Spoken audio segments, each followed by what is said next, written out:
sa halip daw na palakasin ang kanyang senatorial slate ay tila pinapahina pa ito ni Pangulong Bongbong Marcos Jr. sa pamamagitan ng mga pahayag niyang taliwas umano sa katotohanan. Yan talaga ang mangyayari dyan. Kung ikaw ba naman magsasalita dyan sa harapan, puro kasinungalingan, nakita naman natin sa mukha ng mga senador habang nagsasalita siya dyan. Tahimik, mukhang malungkot. Ayon kay PDP Laban Western Visayas Secretary Rich Piad, puro kasinungalingan lamang daw kasi ang sinasabi ng Pangulo sa kanyang kampanya. Isang isatihiyang hindi lang nakakasira sa kanyang kredibilidad, kundi nagpapahiya rin umano sa kanyang mga kandidato. Almar Forzuelo, magbabalita. Walang kredibilidad. Ganito inilarawan ng isang dating guro at ngayon PDP Laban Western Visayas Secretary na si Rich Piad ang estilo ng pangangampanya ni Pangulong Bongbong Marcos Jr. para sa kanyang senatorial slate. Sa eksklusibong panayam ng SMNI News, binigyang diin ni Piad na hindi umano makatotohanan ang mga sinasabi ng Pangulo sa kanyang mga campaign rally.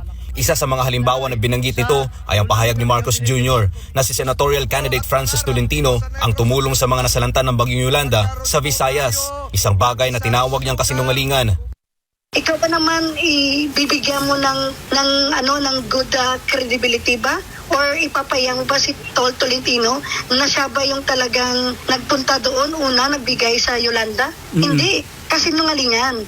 Bukod dito, tinawag din niyang balat sibuyas ang mga kandidato ni Marcos Jr. Lalo na si Manny Pacquiao na dati umanong bumabatikos sa pamilyang Marcos at nag-akusa sa kanila ng pagnanakaw.